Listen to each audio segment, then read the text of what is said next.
জাতীয় বিশ্ববিদ্যালয়ের অধীনে অনার্স ভর্তির ক্ষেত্রে অনেকের আবেদন গ্রহণই করা হয়নি, এমনকি অনেকে অ্যাডমিট কার্ড পাবা না। কারা কারা অ্যাডমিট কার্ড পাবা না, কাদের কাদের আবেদন গ্রহণ করা হয় না, আজকে এই ভিডিওতে আমরা সেই টপিকটা দেখাবো। দেখো, একটা কথা বলতে চাই যে ভিডিওটা আসলে আমি এর আগে এই টপিকে অনেকগুলো ভিডিও করেছি। তো এখন যদি এসে আমরা এই ভিডিও দেখে অনেকে বলো ভাইয়া আমার আবেদন গ্রহণ হয় নাই, তাহলে ভাইয়া আমাদের কোনো কিছু করে না। কারণ আমি মিনিমাম 3 থেকে 4টা ভিডিওতে আমরা এই টপিকটা স্পেশালি দেখিয়েছি, এবং আমি আরও প্রায় 7-8টা ভিডিওতে ইন্টারনালভাবেও এই আউট অফ টপিকে এটা নিয়ে আমরা কথা বলেছি, যে মানে অনেক সাব পয়েন্ট আমরা কথা বলেছি যে তোমাদের কিন্তু আবেদনটা কনফার্ম করে নিও।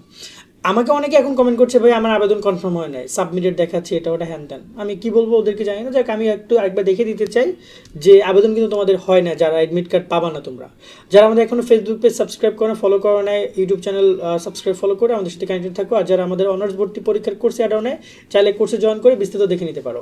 জাতীয় বিশ্ববিদ্যালয়ে ভর্তিজ শিক্ষার্থীরা, তোমাদের জন্য আমরা চালু করেছি টার্গেট জাতীয় বিশ্ববিদ্যালয় কোর্স। অনার্স ভর্তি পরীক্ষায় তুমি ভালো ফলো করতে চাইলে আমাদের কোর্সের বিকল্প নাই, যেখানে তুমি 230 টাকায় পাচ্ছ 8000 প্লাস এমসিকিউ এর শীট, সকল বিষয়ে গুরুত্বপূর্ণ সাজেশন, বিগত 5 বছরের প্রশ্ন, অনলাইন পরীক্ষার ব্যবস্থা, ভালো কলেজ পাওয়ার গাইডলাইন, পরীক্ষার সকল আপডেট। এই এক কোর্সে তুমি সবকিছু পেয়ে যাবে, আলাদা কোনো বই কোনো কিছু কিনতে হবে না। অলরেডি আমাদের কোর্সে যুক্ত হয়েছে কয়েক হাজার শিক্ষার্থী। তুমিও আজকে যুক্ত হয়ে যাও আমাদের এই কোর্সে এবং শুরু করে দাও ভালো পরীক্ষা দেওয়ার প্রস্তুতি। কোর্সে যুক্ত হতে এই নাম্বারে বিকাশ বা নগদ থেকে 230 টাকা সেন্ড মানি করে আমাদেরকে হোয়াটসঅ্যাপে মেসেজ করে আমরা কোর্স লিঙ্ক তোমাকে দিয়ে দিচ্ছি। বিস্তারিত কমেন্ট এবং ডিসক্রিপশনে দিয়ে দেওয়া হলো। আশা করি তুমি বিস্তারিত দেখেছো, চাইলে কোর্সে জয়েন হয়ে শিটগুলো কালেক্ট করতে পারো। আমি আবারও বলতে চাই, আমরা ইনশাল্লাহ এই শিটগুলো থেকে ইনশাল্লাহ তোমাদের পরীক্ষা কমন পড়বে। আমরা অনলাইন এক্সাম নিচ্ছি, তোমাদের সব কিছু করছি।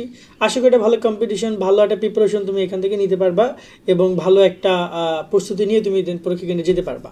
তো এবার একটু কথা বলে আসলে কাদের আবেদন গ্রহণ করবে। দেখো, অলরেডি আবেদন কিন্তু শেষ। আমি এই ভিডিওটি করছি আজকে প্রায় 14 তারিখ রাত 12টা, রাত হচ্ছে 10টা, 10:30 বাজে। সো এখন আবেদন কিন্তু আর কোনো আবেদন ডেট নাই, দেখতে পাচ্ছি ইম্পর্টেন্ট ডেটের জায়গায় খালি, এখানে কোনো নোটিস নাই।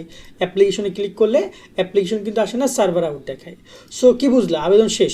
এখন আর যদি তোমরা চাও যে আবেদন আবার টাকা জমা দিবা বা এটা ওটা হ্যান্ডেল করবে, পারবে না। তো যেটা করেছে যে অ্যাপ্লিকেন্ট লগ ইনে গিয়ে তুমি তুমি অ্যাপ্লিকেন্ট লগ ইনে গিয়ে যখন তুমি লগ ইন করবা, তখন তুমি নিচের দিকে গিয়ে যেখানে একটা অপশন আছে, সেটা হচ্ছে যে আমি তোমাকে একটু দেখাই দিই। এইখানে একটা অপশন আছে, সেটা হচ্ছে যে ভিউ অ্যাপ্লিকেশন। এই ভিউ অ্যাপ্লিকেশনে তোমরা ক্লিক করবা। ভিউ অ্যাপ্লিকেশন যখন তোমরা ক্লিক করবা, তখন তোমার সামনে ঠিক এইরকমটা আসবে। আমি একটু দেখাই, ঠিক এইরকমটা আসবে। এই যে দেখতে পাচ্ছ, এই তোমার উপরে একটা ছবি আসবে তোমার, আর এইরকম আসবে এই যে সাবমিটেড। যদি তোমার আবেদনটা সাবমিটেড দেখায়, তাহলে তোমার আবেদন এখনও গ্রহণ করা হয় নাই। তোমার আবেদন যদি সাবমিটেড দেখায়, তাহলে তোমার আবেদন গ্রহণ করা হয় নাই। তোমার আবেদন যদি এখানে রিসিপ্ট লেখা আসে এবং সবুজ কালার থাকে, তাহলে একমাত্র তোমার আবেদন গ্রহণ হয়েছে এবং তুমি এডমিট কার্ড পাবা।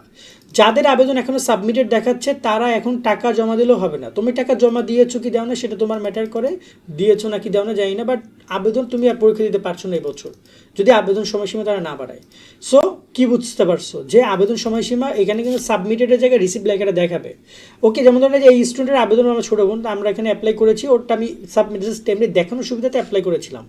কি বুঝতে মানে আমি জাস্ট দেখানোর সুবিধাতে অ্যাপ্লাই করেছি, আমি কিন্তু কোনো আবেদন করে নিয়েছি, আমি টাকা জমাও দিই নাই। সো এই হচ্ছে পয়েন্ট। সো আশা করি তোমরা বিষয়টা বুঝেছো যে এখানে কোনোভাবেই তোমার কিন্তু এই রিসিপ্ট লেখাটা আসতে হবে, সাবমিটেড লেখা হবে না। এবং এখানে আমি যদি তোমাদের যে ভর্তির সার্কুলার, সেখানেও কিন্তু এই পয়েন্টটা তারা খুব সুন্দর করে বলে দিয়েছে যে যাদের আবেদন কলেজ থেকে নিশ্চয়ন করবে না, ঠিক আছে, সেক্ষেত্রে এই যে দেখতে পাচ্ছি এই যে 1000 টাকা জমা দাও, এই 1000 টাকা জমা দিতে হবে, সেটা বলেছিল তারা। 1000 টাকা যারা জমা দিয়েছে তাদের আবেদনটা এই সাবমিটেড কনফার্ম হয়েছে, ওকে।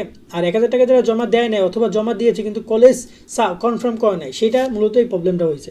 আমি এখান থেকে তোমাকে একটু দেখিয়ে দিতে চাই কোন পয়েন্টে জানি এই পয়েন্টটা তারা ক্লিয়ার করেছে, ওকে। এইখান থেকে দেখি আমরা, এইখানে খেয়াল করি যে কলেজ কর্তৃক কোনো আবেদনকারী প্রাথমিক আবেদন ফর্ম নিশ্চয় না হলে ওই আবেদনকারী ভর্তি পরীক্ষা অংশগ্রহণ করতে পারবে না। তো প্রাথমিক আবেদন নিশ্চয় কীভাবে বুঝবা, এই যে আমি একটুকে তোমাদেরকে কী দেখালাম ভাইয়া, এই যে সাবমিটেড, এটা যদি রিসিভ আসে তার মানে তোমাকে প্রাথমিক আবেদনটা তারা কনফার্ম করেছে। আর যদি এটা সাবমিটেডের জায়গায় এখন সাবমিটেডই দেখায়, তাহলে কী হবে, নিশ্চয় করে। এবং এখানে বলে দিয়েছে যে ওই আবেদনকারী ভর্তি পরীক্ষায় অংশগ্রহণ করতে পারবে না, মূলত এডমিট কার্ডই তোমার আসবে না।